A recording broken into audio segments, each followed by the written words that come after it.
Muito bem. A ressignificação da mensagem. Eu não vou passar o último não, viu, Marcelo? Senão não vai dar tempo de chamar o Adalberto. Então, a ressignificação da mensagem de Jesus, portanto, sob os auspícios da doutrina espírita. Isso é um verdadeiro tratado de reconhecimento à figura majestosa de Jesus que Kardec faz na codificação. Incompreendido desde os primeiros instantes, assure a vida dos feitos heróicos, da renúncia, do sacrifício, do supremo amor anunciado pelos anjos, por eles assessorado, inaugura desde o berço o período da humanidade, da humildade. Né? Sônia, oi? pode voltar um pouquinho naquela imagem? Eu fiquei com uma dúvida. Atrás dele dá a impressão de ser uma asa, é isso? Dá a impressão de ser uma asa, mas aí se você olhar bem, ele está saindo do túmulo. Como é que chama aquilo? É uma roda. Quando eu recebi essa mensagem de alguém, eu falei, mas que asa, que asa grande? Será que é devido à importância de Jesus, que é no tamanho da asa? Mas depois eu olhei bem e eu falei, não é não. É o túmulo que se abre para ele passar. Ok? Tranquilo? Então, escolhendo a meditação, Jesus, voltando a analisá-lo, sob os auspícios da doutrina espírita, escolhendo a meditação na qual mergulhava no oceano do pensamento divino, ele se alimentava mais da oração de que toda hora se nutria do que o repasso material. Dispondo de todos os recursos imagináveis, preferiu a simplicidade para assinalar a sua presença e mimetizar. O que é mimetizar? Influenciar, não é? Os que dele se acercavam, influenciar os que dele se acercavam, sem que o pudessem esquecer jamais. Ficar ao lado de Jesus deve ter sido um sentimento imenso de plenitude, né? Preferindo a solidão, mas podendo arregimentar exércitos de fiéis servidores, apenas chamou 12 companheiros de frágil estrutura cultural e moral na aparência para esse ministério. Modificando os conceitos humanos da Terra, reformulando as bases sociais, culturais, artísticas da humanidade desde então, aí nós vamos entender por que daquela frase tão interessante, muitos os chamados e poucos os escolhidos. Nós vemos que hoje, dentro das casas espíritas, nas igrejas, em toda parte onde possamos ir, há multidões que buscam, e muito, respostas para os seus questionamentos, para as suas dúvidas, para os seus dramas, mas poucos se mobilizam para buscar o verdadeiro conhecimento e buscar solucionar efetivamente seus problemas. Né? Então, as pessoas ainda, a gente pode concluir, ainda são levadas pelo fenômeno, pelo maravilhoso, pelo sobrenatural. Por isso, a função da dor, para o despertamento, não é? Dialogou e conviveu com todos, pois sabia da fragilidade de seus seguidores. Viveu cercado pela malícia, pela astúcia, e amou sempre, incessantemente, por ser o amor, a fonte inexaurível da vida. Essa frase, que poderia ser aplicado hoje, não é? Quantas pessoas se dispersando, saindo do espiritismo, aderindo a outras ideias. Não temos nada a ver com as opções dessas pessoas, mas que, por favor, não falem em nome do espiritismo, porque não são espíritas. Podem ser espiritualistas. Todo o mérito do seu trabalho. Precisamos incentivá-los para que um dia eles se reencontrem dentro da doutrina espírita, quem sabe. Se reencontrarem no espiritualismo, nas religiões, também é importante, não é? Mas se está dentro da casa espírita, respeite a casa onde está, respeite o espiritismo que representa. Não é? Porque espiritismo não é espiritualismo. O espiritualismo faz parte das igrejas, dos núcleos de reflexão espiritual. Espiritualismo faz parte da crença da vida após a morte, mas não tem o cunho racional que o espiritismo nos fornece, não é? Então, o espiritualismo é uma coisa, o espiritismo é outra. O espiritismo é a evolução do espiritualismo. Tem pessoas que não suportam isso.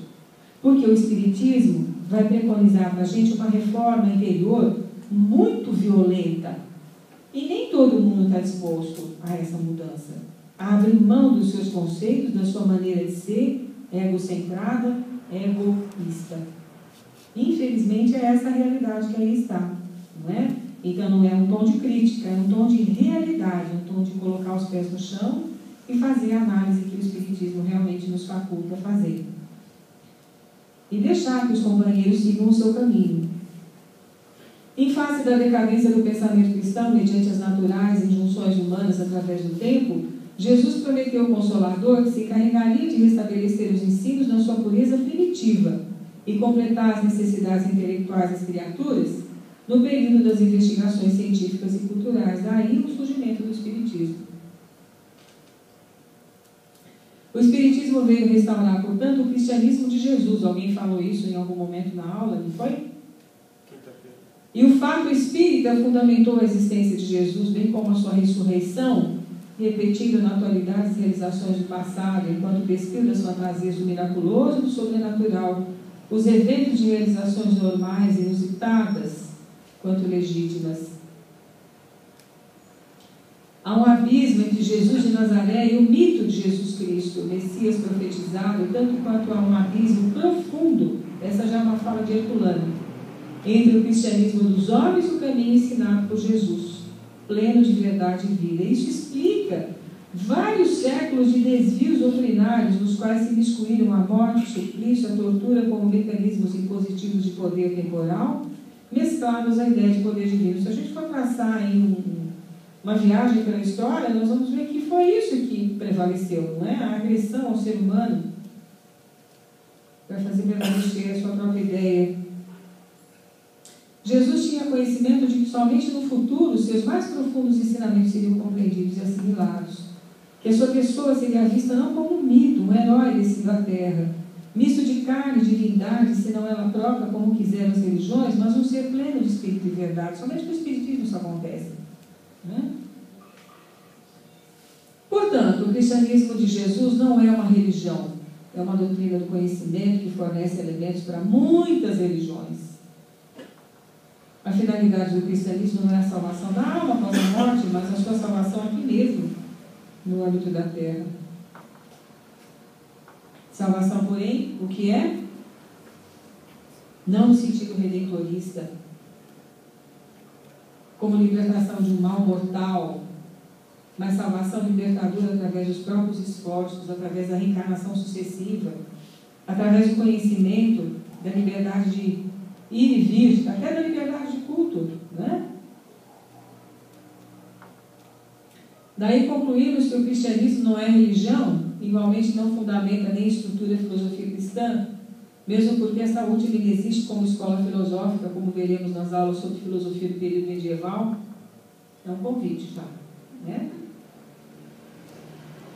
Não é religião no sentido lato do termo, com cultos e rituais, né? Bem entendido. Espiritismo, lá embaixo, a filosofia investigativa, a religiosidade compreendida, vivida, ciência que perquire o invisível em busca de conhecimento e integração com o universo. Sem dúvida nenhuma, Denis. Aqui foi uma fala de um pastor sueco, presbiteriano. Até então ele era seguidor da sua própria igreja. Depois, quando seu filho morre, ele obtém uma comunicação lá na Sociedade Espírita de Paris do seu filho.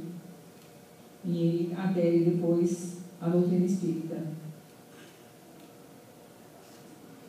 A figura de Jesus, portanto, nunca investigada pela ciência, foi restringida ao âmbito das religiões humanas, permanece uma incógnita.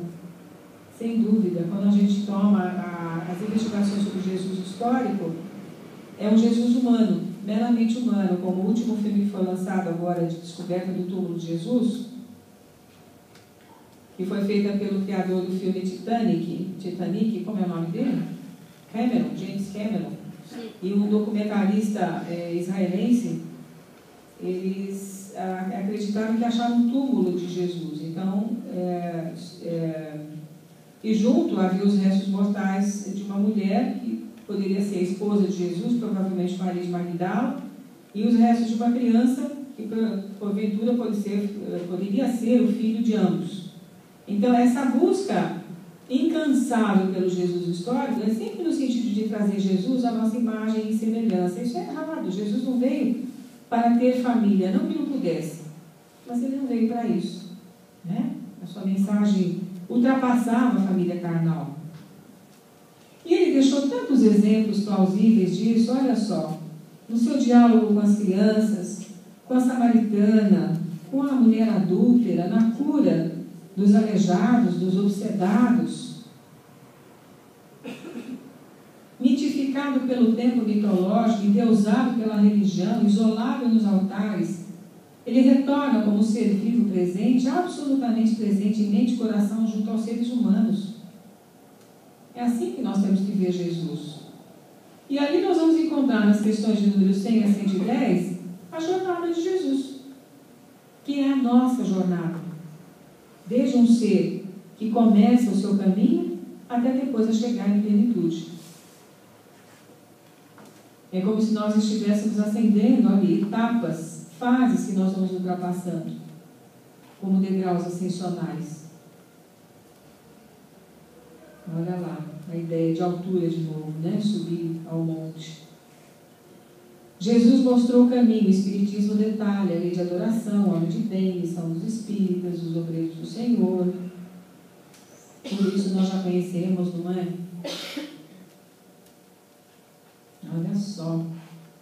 Temos que fazer com urgência a revisão das nossas posições cristãs. Esta é uma hora, lá embaixo, esta é uma hora de reflexão entre as imagens refletidas nos espelhos da história. Herculano era inspirado realmente. A missão do Consolador tem que se verificar junto das almas e não ao lado das gloríolas efêmeras dos triunfos materiais. Tenho em mente aquela imagem do avião, subindo no avião e nós olharmos para baixo e vermos a nossa pequenez, não é? Libertar o espírito religioso das formas institucionais, das formas literais, como ensinava Paulo, em referência à letra primária, permitir à religião sua plena realização espiritual. Essa é a finalidade da doutrina espírita, do encontro com Jesus.